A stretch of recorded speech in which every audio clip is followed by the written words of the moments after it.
Reading the novel titled Pearlasia. Chapter 1. All she could hear was roaring. The defeating cries and jeers of the bloodthirsty crowd around her were briefly muted by the blood pounding through her head and the water rushing around her ears. Her vision was clouded by a puff of sand and shell particles that flew up where she landed harshly against the arena floor. The crowd cheered louder as the wind was knocked from her, but the whole of Pearlasia's focus was on the mermaid across from her. The blonde-haired mermaid smirked down at Pearlasia, flicking her midnight blue tail in self-satisfaction. Pearlasia saw her opportunity. Quick as a silverfish, she shot her tail out and wrapped it tightly around her opponent, dragging her down to the ground as Pearlasia pulled herself upright.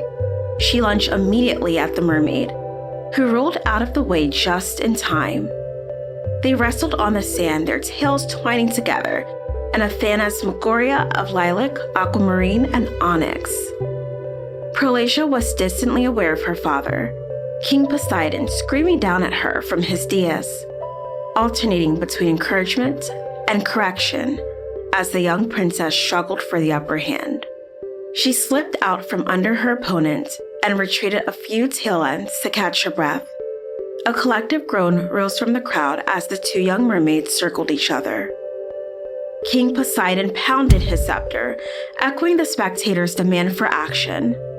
The imposing king was sat high above the crowd, watching the match with glee.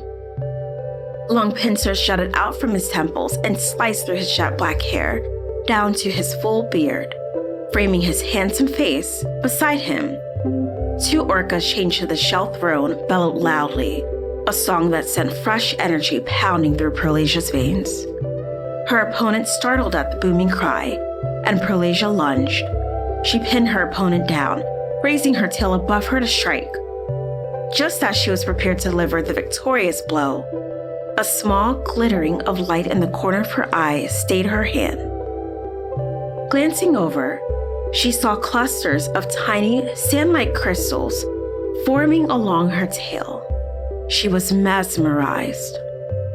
Her opponent seemed shocked as well, but recovered quick enough to plant her tail against Pearlasia's chest and push her off. Pearlasia landed face down in the sand beside them. At the same moment her breath was knocked from her chest, she felt a small tearing in her fin, which sent fire up her scales. Her opponent was standing over her again, but this time Pearlasia couldn't find the breath to attempt a counterattack.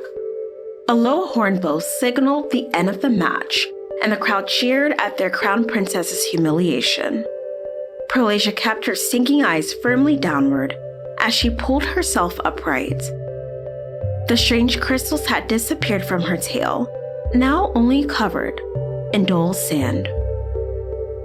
55 seconds! The incredulous, commanding voice came from above Pearlasia as her father swam gracefully down to the exhausted fighters.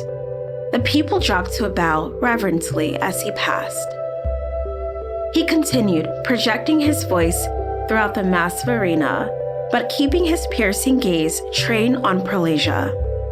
55 seconds is all it took before the crown princess succumbed to a sudden, violent death. He punctuated those last words with the sharp pound of his scepter against the sound. Is that enough time to defend our borders? The warriors in the crowd around them raised their voice in a singular negative reply. But Poseidon stared his daughter down without even a glance at the people. He pointed his ornate scepter at her, eel-like tail swishing in annoyance, the only tell of his disappointment. I'm talking to you, Pearlasia, he demanded. The princess kept absolutely still, her eyes downtrained, as if she felt sand falling mercilessly from her cheeks. No, father, she answered quietly. Poseidon seemed unsatisfied with her answer. Something extremely unusual is happening out there in the reef. Every time a shark goes to feast on seals or gulls, some other creature moves in. Those who survive have said it's gigantic, larger than a whale. No army can withstand a force that brute. The crowd around them looked at each other anxiously, But Poseidon turned back to Pearlasia with a serious expression. He continued, a bit quieter. But if you learn to cultivate your powers like your dear mother, perhaps this kingdom will have a chance. With one last long look at Pearlasia, he clapped his hands together and turned to address the crowd again. The disappointment and frustration that laced his tone as he spoke to Pearlasia disappeared, replaced by a regal joviality. He quickly brought the mood in the arena back up as he addressed Pearlasia's opponent. He held her hand above their heads, declaring her the victor as the crowd cheered wildly. Neither he nor anyone else seemed to notice as Pearlasia slipped suddenly out of the arena.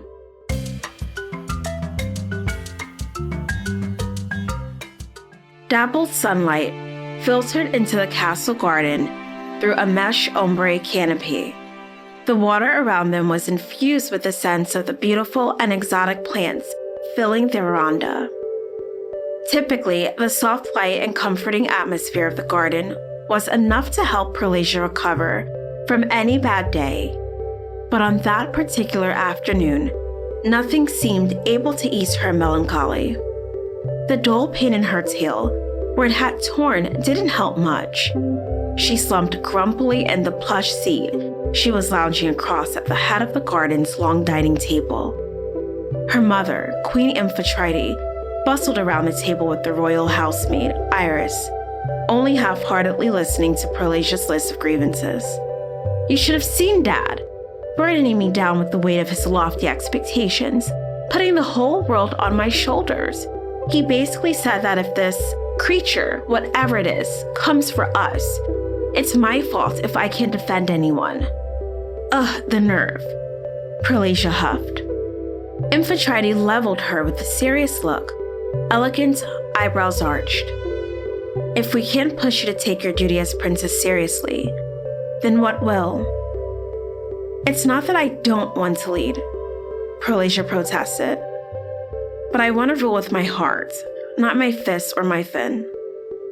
"Try to think of why, not how," Amphitrite advised sagely. "I draw my power from my greatest strength, love for my people. The magic for which this kingdom hungers is already inside of you." She placed an assuring hand on Pearlasia's chest. "How do you know?" Pearlasia pleaded to her mother. Amphitrite smiled down at the princess. Deep wrinkles had begun to crease under Amphitrite's eyes, and yet, underneath all that stress, her mother's curly brunette hair, green eyes, and perfectly shaped fish lips created an unmatched beauty. "I can feel it. When it surfaces, your power will be the greatest this kingdom's ever witnessed." Pearlasia looked down. Half of her was comforted by her mother's confidence, but the other half wanted to argue back, to insist that she was just inflating Pearlasia's ego and setting her up for certain failure. How could Amphitrite ever understand she was unlike any queen that came before her? A fact that filled Pearlasia with both pride and dismay.